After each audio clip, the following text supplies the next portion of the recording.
ಪ್ರಿಯ ವಿದ್ಯಾರ್ಥಿಗಳೇ, ಇಂದಿನ ತರಗತಿಯಲ್ಲಿ 2ನೇ ಪದ್ಯವಾದ ವಚನಗಳು ಎಂಬುದರ ಬಗ್ಗೆ ಅಧ್ಯಯನ ಮಾಡೋಣ. ನಿಮಗೆ ಪ್ರಸ್ತುತ ವಚನಗಳು ಪದ್ಯ ಭಾಗದಲ್ಲಿ ಇಬ್ಬರು ವಚನಕಾರರ ಪದ್ಯಗಳನ್ನ ಇಟ್ಟಿದ್ದಾರೆ. ಮೊದಲಿಗೆ ಬಸವಣ್ಣನವರ ವಚನಗಳು, ಅನಂತರ ಉರಿಲಿಂಗ ಪೆದ್ದಿಯವರ ವಚನಗಳನ್ನ ಇಟ್ಟಿದ್ದಾರೆ. ನಾವು ಮೊದಲಿಗೆ ಬಸವಣ್ಣನವರ ವಚನಗಳ ಬಗ್ಗೆ ನೋಡೋಣ.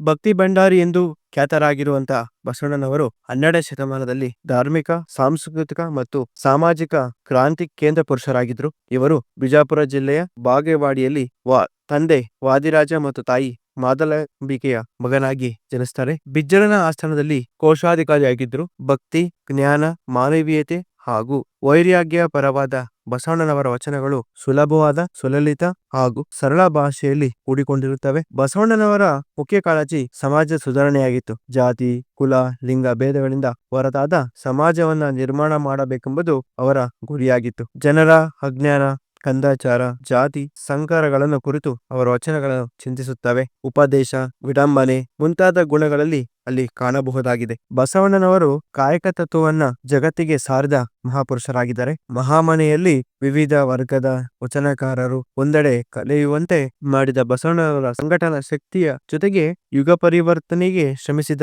ಸಂಕಲ್ಪ ಬಲವು ಅತ್ಯಂತ ಗಮನಾರ್ಹವಾದದ್ದು. ಅವರ ವಚನಗಳಲ್ಲಿ ಸಾರ್ವತ್ರಿಕ ಗುಣವಿದೆ. ಬಸವಣ್ಣನವರ ವಚನಗಳು ಮನುಷ್ಯನ ವ್ಯಕ್ತಿತ್ವ ವಿಕಾಸಕ್ಕೆ ಪ್ರಾಮುಖ್ಯತೆ ನೀಡುತ್ತವೆ. ಮನುಷ್ಯರ ನಡುವಿನಲ್ಲಿ ಹೊರಹೊಮ್ಮಬೇಕಾದಂತಹ ಮಾನವೀಯ ಗುಣಗಳು, ಮನುಷ್ಯತ್ವದ ಗುಣಗಳು, ಹೃದಯ ವೈಶಾಲ್ಯತೆಯು ಗೈರು ಹಾಜರಾಗದಾಗ ನಮ್ಮ ಭಕ್ತಿಗೆ ಅರ್ಥವಿರುವುದಿಲ್ಲ. ಭಕ್ತನು ಶಿವಲಿಂಗದೊಂದಿಗೆ ಹೊಂದಬೇಕಾದ ಸಾಮರಸ್ಯವು ಬಗೆಯದೇ ಆಗಿದೆ. ಮೂಲದಲ್ಲಿ ಸತ್ವವಿರದ ತೋರಿಕೆಯ ಭಕ್ತಿಯು ಮಂಗನ ಕೈಯೊಳಗಣ ಮಾಣಿಕ್ಯದಂತೆ. ಅಂದ್ರೆ ಭಕ್ತಿ ಮಂಗನ ರೀತಿ ಆದ್ರೆ ಮಾಣಿಕ್ಯ ಸಹ ತೋರಿಕೆ ಭಕ್ತಿ ಆದ್ರೆ ಮಂಗನ ಕೈಯಲ್ಲಿ ಮಾಣಿಕ್ಯ ಸಿಕ್ಕದಂತೆ. ಅದರ ಬೆಲೆ ತಿಳಿದವನು ನಮ್ಮನ್ನು ಕಾಯಬೇಕಾದವರು ಕೊಲ್ಲಲು ಸಂಚು ಹೊಡೆದಾಗ ಇನ್ಯಾರು ಕಾಯಲಾರ ಎಂಬ ಸಂಗತಿಗಳನ್ನ ಇಲ್ಲಿನ ವಚನಗಳು ವಿವರಿಸುತ್ತವೆ. ಶಿವಪಥವನ್ನ ಹರಿಯುವ ಸಂಕಲ್ಪ ಬಲ ನಿಜ ಭಕ್ತನಿಗೆ ಮೂಲ ಗುಣವಿರಬೇಕು ಎಂಬುದನ್ನ ಪ್ರತಿಪಾದಿಸ್ತಾರೆ. ಎಂದು ಕಾಣುವ ಕಾವ್ಯಾತ್ಮ ಗುಣವನ್ನ ಬಸವಣ್ಣನವರ ಕವಿಹೃದಯವನ್ನ ಬಿಂಬಿಸ್ತದೆ, ತೋರಿಸ್ತದೆ. ಹಾಗೆ ಅವಸ್ಥ ವ್ಯಕ್ತಿ ಅಥವಾ ಅವಸ್ಥ ಸಮಾಜದ ಲಕ್ಷಣಗಳೆಂದರೆ ಆತ್ಮನಿಂದನೆ, ಆತ್ಮಸ್ತುತಿ, ಆತ್ಮಹತ್ಯೆ, ಆತ್ಮರತಿ ಮುಂತಾದವುಗಳು. ಹಾಗೆ ಆತ್ಮವಿಮರ್ಶೆಯು ಆರೋಗ್ಯವಂತ ವ್ಯಕ್ತಿ ಮತ್ತು ಆರೋಗ್ಯವಂತ ಸಮಾಜಗಳ ಪ್ರತೀಕ. ಬಸವಣ್ಣನವರು ವಚನಗಳಿರುವಷ್ಟು ಆತ್ಮವಿಮರ್ಶೆಯು ಮತ್ತೊಬ್ಬ ವಚನಕಾರರಲ್ಲಿ ಕಾಣಲಾಗಲ್ಲ. ನಾವು ಆತ್ಮವಿಮರ್ಶೆ ವ್ಯಕ್ತಿತ್ವದ ವರ್ಧಮಾನಕ್ಕೆ ಪ್ರೇರಕವಾಗುವ ಚೈತನ್ಯ ಶಕ್ತಿಯಾಗಿದೆ. ಅಂದರೆ ಇತ್ತೀಚಿನ ಸಮಾಜಕ್ಕೂ ಸಹ ಎಲ್ಲಾ ರೀತಿಯ ಭಾವನೆಗಳನ್ನ ಒಳಗೊಂಡಿರುವುದು. ಸಣ್ಣ ಸಣ್ಣ ವಿಚಾರಗಳು ಸಹ ತಮ್ಮ ಆತ್ಮನಿಂದನೆಯನ್ನ ಮಾಡ್ಕೊಂತಿರ್ತಾರೆ. ಅದರ ಬದಲಾಗಿ ನಾವು ನಮ್ಮ ವ್ಯಕ್ತಿತ್ವವನ್ನ ತಿಳಿದುಕೊಳ್ಳಬೇಕು ಎಂಬುದು ಈ ವಚನ ಸಾಹಿತ್ಯವು ನಮಗೆ ತಿಳಿಯುತ್ತದೆ. ವಿದ್ಯಾರ್ಥಿಗಳೇ, ಈ ಪದ್ಯ ಭಾಗದ ಪೀಠಿಕೆಯನ್ನ ನೋಡೋಣ. ವಚನ ಸಾಹಿತ್ಯವು ತನ್ನ ಅನನ್ಯ ಸಾಮಾಜಿಕ ಕಳಕಳಿಯಿಂದಾಗಿ ವಿಶ್ವ ಸಾಹಿತ್ಯದಲ್ಲಿ ಪ್ರಮುಖವೆನಿಸುವಂತದ್ದು. ಎಲ್ಲಾ ಸಾಹಿತ್ಯಕ್ಕಿಂತ ವಚನ ಸಾಹಿತ್ಯ ವಿಶ್ವದಲ್ಲೇ ಪ್ರಮುಖವಾದದ್ದು. ಮನುಷ್ಯನ ಕೇಂದ್ರೀಕೃತವಾದಂತ ನೆಲೆಯಲ್ಲಿ ರಚಿತವಾಗಿರುವ ವಚನಗಳು ನಿಜವಾದ ಅರ್ಥದಲ್ಲಿ ಮಾನವನ ಸರ್ವತೋಮುಖ ವಿಕಾಸದತ್ತ ತನ್ನ ಗಮನವನ್ನ ಕೇಂದ್ರೀಕರಿಸುತ್ತವೆ. ಅಂದ್ರೆ ಮಾನವನ ಎಲ್ಲಾ ರೀತಿಯ ಬೆಳವಣಿಗೆಯಲ್ಲೂ ಸಹ ವಚನಗಳು ತನ್ನ ಗಮನವನ್ನ ಕೇಂದ್ರೀಕರಿಸಿವೆ. ಸಮಾಜದಲ್ಲಿ ಬದುಕುವಂತ ಪ್ರತಿಯೊಬ್ಬ ಜೀವಿಯ ನಡೆನುಡಿಯಲ್ಲಿ ಹೊಂದಬೇಕಾಗಿರುವ ಸತ್ವವನ್ನ, ಅಂತರಂಗದ ಪರಿಶುದ್ಧತೆಯನ್ನು ವಚನಕಾರರು ಮತ್ತೆ ಮತ್ತೆ ಬಲವಾಗಿ ಪ್ರತಿಪಾದನೆ. ಸತ್ಯಮುಖಿಯಾಗಿರುವ ಮತ್ತು ಡಾಂಬಿಕತೆ ಇಲ್ಲದ ಸರಳ ಆಧ್ಯಾತ್ಮಿಕ ಪ್ರತಿಪಾದನೆ. ಆದರೆ ಸತ್ಯಮುಖಿಯಾಗಿರ್ಬೇಕು, ತೋರಿಕೆ ಭಕ್ತಿ ಇರಬಾರ್ದು, ಸರಳತೆಯಿಂದ ಒಳಗೊಂಡಿರಬೇಕು. ಮನುಷ್ಯನಲ್ಲಿ ಮನುಷ್ಯತ್ವವನ್ನು ಬೆಳೆಸುವ ಕಳಕಳಿ ವಚನಕಾರಲ್ಲಿ ಗಾಢವಾಗಿರುವುದನ್ನು ಗಮನಿಸಲೇಬೇಕು. ಅಂದ್ರೆ ಮನುಷ್ಯನಲ್ಲಿ ಮನುಷ್ಯತ್ವ ಇರಬೇಕು ಎಂಬುದನ್ನ ತಿಳಿಸ್ತದೆ. ವಚನಗಳು ಸಾರ್ವಕಾಲಿಕವಾದ ಮಾನವೀಯ ಮೌಲ್ಯಗಳನ್ನ ಪ್ರತಿಬಿಂಬವಾಗಿರುವುದನ್ನು ಮನಗಾಣಲೇಬೇಕು. ಅಂದ್ರೆ ಮನುಷ್ಯತ್ವ ಗುಣಗಳನ್ನ,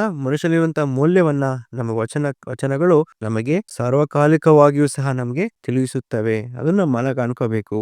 ಪರಿಶುದ್ಧತೆಯು ವ್ಯಕ್ತಿಯ ಬದುಕನ್ನು ಮಾತ್ರವಲ್ಲದೆ ಒಟ್ಟಾರೆ ಸಮಾಜದ ಆರೋಗ್ಯಪೂರ್ವ ಬದುಕನ್ನ ಪ್ರಭಾವಿಸಬಹುದೆಂಬುದು ಈ ವಚನಗಳ ಪ್ರಭಾವಿಸುವುದೆಂಬ ಆಶಯವನ್ನ ಇಲ್ಲಿನ ವಚನಗಳು ಒಳಗೊಂಡಿವೆ. ಅಂದರೆ ಬಸವಣ್ಣ ಮತ್ತು ಉರಿಲಿಂಗ ಪೆದ್ದಿಯವರ ವಚನಗಳು ಪ್ರತಿಪಾದಿಸುವಂತ ವಿಚಾರಗಳೇನಪ್ಪಾ ಅಂತಂದ್ರೆ ಸಾಮಾಜಿಕ ವಿಘಟನೆಗೆ ಪರಿಹಾರ ಸೂಚಿಸುವಂತ ಬೆಳಕನ್ನ ನಮಗೆ ತೋರಿಸ್ಕೊಡ್ತವೆ.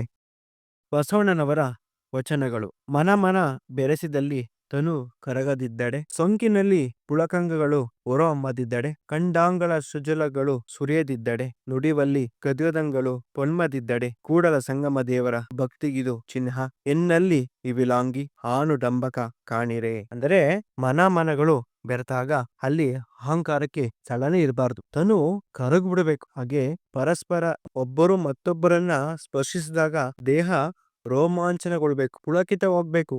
ಹಾಗೆ ನಮಗೆ ಪ್ರೀತಿ ಪಾತ್ರರು ಕಂಡಾಗ ಕಣ್ಣೀರು ಉಕ್ಕಿ ಹರಿಬೇಕು. ಹಾಗೆ ಪರಸ್ಪರ ಮಾತನಾಡುವಾಗ ನಮ್ಮ ಗಂಟಲು ತೇವಗೊಳ್ಬೇಕು ಎಂಬುದನ್ನ, ಇಂತಹ ಭಾವಗಳು ಭಕ್ತನಲ್ಲಿರಬೇಕು. ಆದರೆ ಎನ್ನಲ್ಲಿ ಇಂತಹ ಚಿಹ್ನೆಗಳು ಇಲ್ಲವಾದ್ದರಿಂದ ನಾನು ಡಂಬಕನೇ ಸರಿ ಎಂದು ಬಸವಣ್ಣನವರು ಭಾವಿಸ್ತಾರೆ. ಭಕ್ತನಲ್ಲಿರಬೇಕಾದದ್ದು ಪ್ರೀತಿ, ವಿಶ್ವಾಸ, ಮಾನವೀಯ ಗುಣಗಳು ಇರಬೇಕು. ಭಕ್ತನಿಗೆ ಇವೇ ಬೇಕಾದದ್ದು. ಭಕ್ತನಲ್ಲಿ ವ್ಯಾಪಾರ ಮಾಡುವಂತ ಗುಣವಿರಬಾರ್ದು, ನಿಷ್ಕಲ್ಮಶವಾದಂತ ಭಕ್ತಿ ಇರಬೇಕೆಂಬುದನ್ನ ಬಸವಣ್ಣನವರು ಈ ಪದ್ಯ ಭಾಗದಲ್ಲಿ ತಿಳಿಸಿದ್ದಾರೆ. ಅರ್ಥರೇಖೆ ಇದ್ದಲ್ಲಿ ಫಲವೇನು, ಆಯುಷ್ ರೇಖೆ ಇಲ್ಲದ ನಕ್ಕರ, ಹಂದೆಯ ಕೈಯಲ್ಲಿ ಚಂದ್ರಾಯುಧವಿದ್ದಲ್ಲಿ ಫಲವೇನು, ಅಂಧಕನ ಕೈಯಲ್ಲಿ ದರ್ಪಣವಿದ್ದು ಫಲವೇನು, ಮರ್ಕಟಕನ ಕೈಯಲ್ಲಿ ಮಾಣಿಕವಿದ್ದು ಫಲವೇನು, ನಮ್ಮ ಕೂಡಲ ಸಂಗನ ಶರಣನರಿಯದವರ ಕೈಯಲ್ಲಿ ಲಿಂಗವಿದ್ದು ಫಲವೇನು, ಶಿವಪಥವನ್ನರಿಯದನಕ್ಕ. ಅಂದರೆ ಈ ಪದ್ಯ ಭಾಗದಲ್ಲಿ ಬಸವಣ್ಣನವರು ಹೇಳುವುದೇನೆಂದರೆ, ಶಿವಭಕ್ತಿಯನ್ನ ಅರಿಯಲೇಬೇಕು. ಅಂದರೆ ಅರ್ಥರೇಖೆ ಇದೆ, ಹಣ ಸಂಪತ್ತು ಎಲ್ಲಾ ಇದೆ, ಆದ್ರೆ ಅದನ್ನ ಬಳಸುವಂತ ಪಡೆದು ಅದನ್ನ ಅನುಭವಿಸುವಂತ ಆಯುಷ್ ರೇಖೆ ಇಲ್ದಿದ್ರೆ ಫಲವೇನು. ಹಾಗೆ ಏಡಿಯ ಕೈಯಲ್ಲಿ ಒಳ್ಳೊಳ್ಳೆ ಆಯುಧಗಳಿದ್ರು ಫಲವೇನು. ಹಾಗೆ ಕುರುಡನಾದವನ ಕೈಯಲ್ಲಿ ಕನ್ನಡಿ ಇದ್ದು ಏನ್ ಪ್ರಯೋಜನ, ಕೋತಿಯ ಕೈಯಲ್ಲಿ ಮಾಣಿಕ್ಯ ಇದ್ರು ಏನ್ ಪ್ರಯೋಜನ, ಮಂಗನ ಕೈಯಲ್ಲಿ ಅತ್ಯಂತ ಬೆಲೆ ಬಾಳುವಂತ ನವರತ್ನ ವಜ್ರಗಳಿದ್ರು ಏನು ಪ್ರಯೋಜನ.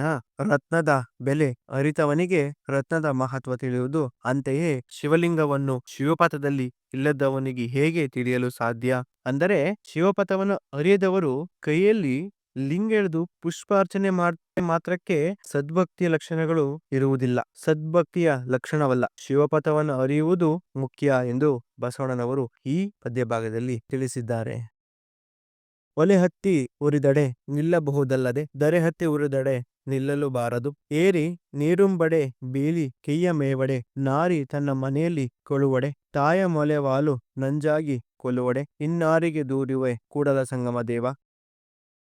ಈ ವಚನದಲ್ಲಿ ಬಸವಣ್ಣನವರು ಏನಪ್ಪ ಹೇಳ್ತಿದ್ದಾರೆ ಅಂದ್ರೆ, ನಮ್ಮನ್ನ ಕಾಯುವಂತ ದೇವರೇ ನಮ್ಮನ್ನ ಕೊಲ್ಲಕ್ ಬಂದ್ರೆ ನಾವ್ಯಾರು ದೂರ ಕೊಡಕ್ ಸಾಧ್ಯ ಆಗುತ್ತೆ. ಹಾಗೆ ಗಾದೆ ಮಾತುಗಳು ನಮಗೆ ಅರ್ಥಪೂರ್ಣವಾದ ಸಂದರ್ಭಗಳಲ್ಲಿ ಮಹತ್ವನ ತಿಳಿಸ್ತವೆ. ಹಾಗೆ ಬೇಲಿಯೇ ಎದ್ದು ಹೊಲ ಮೈದ್ರೆ ಯಾರನ್ ಕೇಳಕ್ ಸಾಧ್ಯ ಆಗುತ್ತೆ ಅಂತ ಬಸವಣ್ಣನವರು ಈ ಗಾದೆ ಮಾತಿನ ಮೂಲಕ ತಿಳಿಸಿದ್ದಾರೆ.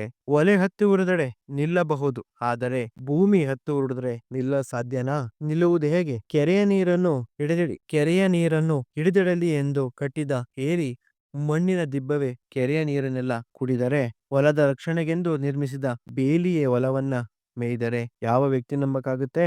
ಹಾಗೆ ಮನೆಯ ಹೆಣ್ಣೆ ತನ್ನ ಮನೆಯಲ್ಲಿ ಕಳ್ಳತನ ಮಾಡಿದಾಗ ತಾಯಿಯ ಎದೆ ಹಾಲೆ ವಿಷವಾಗಿ ಮಗುವನ್ನು ಕೊಂದರೆ ಯಾರಿಗೆ ದೂರುವುದು ಅಂತ ಬಸವಣ್ಣನವರು ಕಾಯುವ ದೈವವೇ ಕೊಲ್ಲಲು ಬಂದರೆ ಯಾರಿಗೆ ದೂರು ಹೇಳುವುದೆಂದು ಈ ವಚನದಲ್ಲಿ ಬಸವಣ್ಣನವರು ಚಿತ್ರಿಸಿದ್ದಾರೆ. ವಿದ್ಯಾರ್ಥಿಗಳೇ, ದರೆ, ಏರಿ, ಬೇಲಿ, ನಾರಿ ಮತ್ತು ತಾಯಿ ಇವರೇ ನಮ್ಮನ್ನ ರಕ್ಷಿಸಲು ಮುಂದಾದಾಗ, ಕೊಲ್ಲಲು ಬಯಸಿದಾಗ ಇನ್ನಾರಿಗೆ ದೂರುವೆ ಕೂಡಲ ಸಂಗಮ ದೇವ. ಇವರೇ ನಮಗೆ ರಕ್ಷಕರಾಗಿರ್ತಾರೆ, ಆದ್ರೆ ಇವರೇ ನಮಗೆ ಕೊಲ್ಲಲು ಬಯಸಿದಾಗ ಇನ್ಯಾರಿಗೆ ದೂರಲು ಸಾಧ್ಯವಿಲ್ಲ. ಇವರಿಂದ ಆದಂತ ಹೀನ ಕೃತ್ಯಗಳು ಯಾರಿಗೆ ದೂರಲು ಸಾಧ್ಯ. ಹುರಿಲಿಂಗ ಪೆದ್ದಿಯ ವಚನಗಳು. ಪರಿಚಯ. ಹುರಿಲಿಂಗ ಪೆದ್ದಿ ಪ್ರಿಯ ವಿಶ್ವೇಶ್ವರ ಎಂಬ ಅಂಕಿತದಲ್ಲಿ ಹುರಿಲಿಂಗ ಪೆದ್ದಿಯ 366 ವಚನಗಳು ಇದುವರೆಗೂ ದೊರೆತಿವೆ. ಈತ ಗೋದಾವರಿ ತೀರದ ಹಳ್ಳಿಯೊಂದರಲ್ಲಿ ವಾಸವಿದ್ದ. ತಂದೆ ತಾಯಿ ಇವನಿಗೆ ಪೆದ್ದಣ್ಣ ಎಂಬ ಹೆಸರಿಟ್ಟರು. ಇವನು ಕಳ್ಳತನ ಮಾಡಿಕೊಂಡು ಜೀವಿಸುತ್ತಿದ್ದ. ಈತ ಒಮ್ಮೆ ಹುರಿಲಿಂಗ ದೇವರ ಮನೆಗೆ ಕನ್ನ ಹಾಕಿದ. ಕಳ್ಳತನ ಮಾಡ್ಬೇಕಾದ್ರೆ ಆಗ ಹುರಿಲಿಂಗ ದೇವರು ನಂದವಾಡದ ಊರಿನ ಸೂರಯ್ಯನಿಗೆ ದೀಕ್ಷೆ ನೀಡುತ್ತಿದ್ದರು. ಅಂದ್ರೆ ಸನ್ಯಾಸತ್ವನ್ನ ನೀಡುತ್ತಿದ್ರು. ಇದನ್ನ ಕಂಡಂಥ ಪೆದ್ದಣ್ಣ ಅವನ ಮನಸ್ಸು ಪರಿವರ್ತನೆ ಹೊಂದುತ್ತೆ. ತಾನು ಮಾಡಿದ ಪಾಪಕ್ಕೆ ಪ್ರಾಯಶ್ಚಿತ್ತವಾಗಿ ಪ್ರತಿದಿನವೂ ಪೆದ್ದಣ್ಣ ಹುರಿಲಿಂಗ ಪೆದ್ದಿಗಳ ಮಠಕ್ಕೆ ಒಂದು ಹೊರೆ ಸೌದೆ ತಂದು ಹಾಕ್ತಿದ್ದ. ಅಂದರೆ ಇಂದಿನ ಕಾಲದಲ್ಲಿ ಜನರಲ್ಲೂ ಸಹ ಕಾಡಿನಲ್ಲಿ ಸೌದೆ ತಂದು ಮಾರಾಟ ಮಾಡಿ ಜೀವಿಸ್ತಿದ್ರು. ಇದು ಅವನ ಕಾಯಕವಾಗಿತ್ತು. ಕೊನೆಗೆ ಒಂದು ದಿನ ಉರುಲಿಂಗಿ ಪೆದ್ದಿಯವರ ಗುರುಗಳನ್ನ ಕಾಡಿ ಬೇಡಿ ದೀಕ್ಷೆ ಪಡ್ಕೊಂತಾನೆ.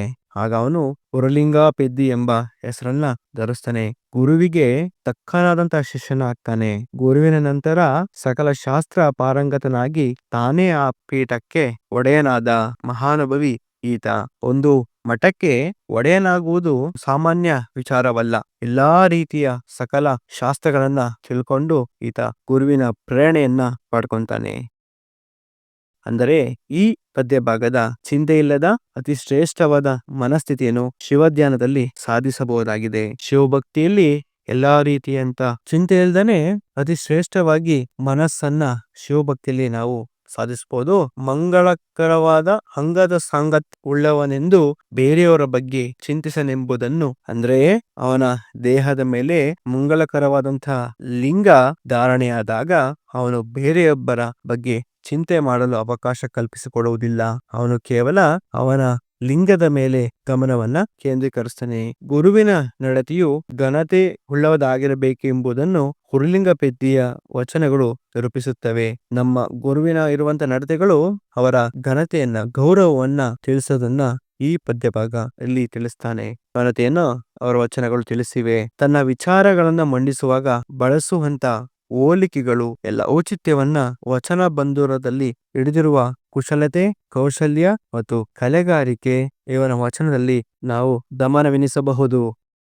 ಸೂರ್ಯನಿಲ್ಲದೆ ಹಗಲುಂಟೆ ಅಯ್ಯ, ದೀಪ ಇಲ್ಲದೆ ಬೆಳಕುಂಟಯ್ಯ, ಪುಷ್ಪವಿಲ್ಲದೆ ಪರಿಮಳವನ್ನರಿಯಬಹುದಯ್ಯ, ಸಕಲವಿಲ್ಲದೆ ನಿಷ್ಕಲವ ಕಾಣಬಾರದು, ಮಹಾಗಣ ನಿರಾಳ ಪರಶಿವನಿಂದ ಲಿಂಗವು ತೋರಿತು, ಉರುಲಿಂಗ ಪೆದ್ದಿ ಪ್ರಿಯ ವಿಶ್ವೇಶ್ವರ. ಅಂದ್ರೆ ಈ ಪದ್ಯ ಭಾಗದಲ್ಲಿ ಉರುಲಿಂಗ ಪೆದ್ದಿಯವರು ಶಿವನಿಂದ ಲಿಂಗವನ್ನ ತೋರುತ್ತೆ. ಶಿವ ಬೇರೆಯಲ್ಲ, ಲಿಂಗವೂ ಬೇರೆಯಲ್ಲ. ಶಿವನಿಗೆ ಯಾವುದೇ ರೀತಿ ಭಕ್ತಿ ರೂಪಕವಾಗಿರ್ಬೇಕು ಅಂತ ಉರುಲಿಂಗ ಪೆದ್ದಿಯವರು ಹೇಳ್ತಾರೆ. ಇಲ್ಲಿ 3 ಅಂಶಗಳನ್ನ ಪ್ರಮುಖವಾಗಿ ಮನಗಾಣ್ತಾರೆ. ಅವ ಯಾವಪ್ಪ ಅಂದ್ರೆ, ಒಂದು, ಸೂರ್ಯನಿಲ್ಲದೆ ಹಗಲಿರಕ್ ಸಾಧ್ಯನಾ? ಸೂರ್ಯ ಇದ್ದಾನೆ ಅಂದ್ರೆ ಅಲ್ಲಿ ಹಗಲು ಖಂಡಿತವಾಗಿ ಇದ್ದೇ ಇರುತ್ತೆ. ದೀಪ ಇಲ್ಲದೆ ಬೆಳಕುಂಟೆ ಅಯ್ಯ, ದೀಪ ಇಲ್ದಲೆ ಬೆಳಕಿಲ್ದಲಾಗತ್ತಾ? ಹಾಗೆ ಪುಷ್ಪವಿಲ್ಲದೆ, ಹೂವಿಲ್ಲದೆ ಪರಿಮಳವನ್ನ ಪಡ್ಕೊಳ್ಳಕ್ಕೆ ಸಾಧ್ಯ ಇಲ್ಲ. ಹಾಗೆ ಅಂತೆಯೇ ಸಕಲವಿಲ್ಲದೆ, ಶ್ರೇಷ್ಠವಾದನಿಲ್ಲದಂತಹ ನಿಷ್ಕಲವ ಕಾಣಬಾರದು, ವಿಚಾರವನ್ನ ಕಾಣಬಾರದು. ಹಾಗೆ ಶಿವನಿಂದ ಮಾತ್ರವೇ ಸಹ ನಿರಾಳ, ಶಿವನೇ ಮಾತ್ರ ನಿರಾಳನಾಗಿರ್ತಾನೆ. ಪರಮಶಿವನಿಂದ ಲಿಂಗವು ಸಹ ತೋರುತ್ತೆ. ಎಲ್ಲವೂ ಸಹ ಶಿವನಿಂದನೇ ಆಗಿರುವುದರಿಂದ ಎಲ್ಲೆಡೆ ಶಿವನೇ ತೋರುತ್ತಿದ್ದಾನೆ ಎನ್ನುತ್ತಾ ತನ್ನ ಅಂಕಿತ ನಾಮವನ್ನ ಉರುಲಿಂಗ ಪೆದ್ದಿ ಪ್ರಿಯ ಎಂದು, ವಿಶ್ವೇಶ್ವರ ಎಂದು ಹೇಳುತ್ತಾನೆ. ಈ ಪದ್ಯ ಭಾಗದಲ್ಲಿ ಯಾರು ತನ್ನ ದೇಹದ ಮೇಲೆ ಹಿಡಿತವನ್ನ ಸಾಧಿಸಿ ಲಿಂಗವನ್ನ ಧರಿಸಿಕೊಂಡು ಭಕ್ತಿಯನ್ನ ಕಾಣುತ್ತಾನೋ ಅವನು ಮತ್ತೊಂದು ದೇವರನ್ನ ಹುಡುಕಲು ಹೋಗಲು ಸಾಧ್ಯವಿಲ್ಲ. ಅವನ ದೇಹವೇ ಲಿಂಗ ಸ್ವರೂಪಿ, ಭಕ್ತಿಯಿಂದ ಕೂಡಿರುತ್ತೆ. ಸಾಧ್ಯವಿಲ್ಲ. ಏಕೆಂದರೆ ಶ್ರೇಷ್ಠವಾದಂತಹ ಲಿಂಗವೇ ಅವನ ದೇಹದ ಮೇಲೆ ಆವರಿಸಿಕೊಂಡಿರುತ್ತೆ. ಈಗ ಪದ್ಯ ಭಾಗಕ್ಕೆ ಬರೋಣ. ಪರುಷದ ಗೃಹದೊಳಗಿದ್ದು ತಿರಿವನೆ ಮನೆ ಮನೆಯ, ತೊರೆಯೊಳಗಿದ್ದವನು ತೃಷೆಯಾಗಲರಸುವನೆ ಕೆರೆಯುದಕವ, ಮಂಗಳ ಲಿಂಗ ಅಂಗದ ಮೇಲೆ ಇದ್ದು ಅನ್ಯ ಲಿಂಗಗಳ ನೆನೆವನೆ, ನಿಮ್ಮ ಭಕ್ತನು ಉರುಲಿಂಗ ಪೆದ್ದಿ ಪ್ರಿಯ ವಿಶ್ವೇಶ್ವರ. ಪರುಷ ಗೃಹದೊಳಗಿದ್ದು, ಪರುಷ ಅಂದ್ರೆ ಮಣಿ. ತಾನು ಮುಟ್ಟಿದ್ದಿಲ್ಲ ಅಂದ ಚಿನ್ನವಾದ ಮಣಿ ತನ್ನೊಳಗೆ ಇದ್ದಾಗ ಅದನ್ನ ಎಂದಾದರೂ ಅವನು ಬೇಕಿದ್ದೆಲ್ಲ ಕೊಡುವಂತ ಮಣಿ ತನ್ನ ಮನೆಯೊಳಗೇ ಇರ್ಬೇಕಾದ್ರೆ ಅವನ ಎಂದಾದ್ರೂ ಅದನ್ನ ಭಿಕ್ಷೆಗೆ ಹೋಗಕ್ ಸಾಧ್ಯನಾ? ತಿರಿವನೆ ಮನೆ ಮನೆಯ, ಅವನ್ ಮನೆ ಮನೆ ತಿರುಗಕ್ಕಾಗತ್ತಾ? ತೊರೆಯೊಳಗಿದ್ದವನು ತೃಷೆಯಾಗಾಲ ಅರಸುವನೆ, ಒರಿಯುವಂತ ನದಿಯೊಳಗಿದ್ದವನು, ತೃಷೆ ಅಂದ್ರೆ ಬಾಯಾರಿಕೆ ಅಂತ. ತನಗೆ ಬಾಯಾರಿಕೆ ಉಂಟಾದಾಗ ನಿಂತಿರುವಂತ ಕೆರೆನ ಹುಡುಕ್ತಾನೆಯೇ. ಮಂಗಳ ಲಿಂಗ ಅಂಗದ ಮೇಲೆ ಇದ್ದು, ಶುಭಕರವಾದಂಥ ಲಿಂಗವು ತನ್ನ ದೇಹದ ಮೇಲೆ ಇದ್ದು ಅನ್ಯ ಲಿಂಗವ ನೆನೆಯವನೇ ನಿಮ್ಮ ಭಕ್ತನು. ಮತ್ತೊಂದು ದೇವರನ್ನ ನೆನೆಯಕ್ಕೆ ಹೋಗ್ತಾನ ನಿಮ್ಮ ಭಕ್ತನು. ಅಂದ್ರೆ ಭಕ್ತನಾದವನು ಎಲ್ಲಾ ದೇವರನ್ನು ಕಾಣಲು ಸಾಧ್ಯವಿಲ್ಲ, ಅನ್ಯ ದೇವರನ್ನು ಕಾಣಲು ಸಾಧ್ಯವಿಲ್ಲ. ಒಬ್ಬ ದೇವನನ್ನು ಮಾತ್ರ ಕಾಣಿಸಿ ಭಕ್ತನಾಗಬೇಕು.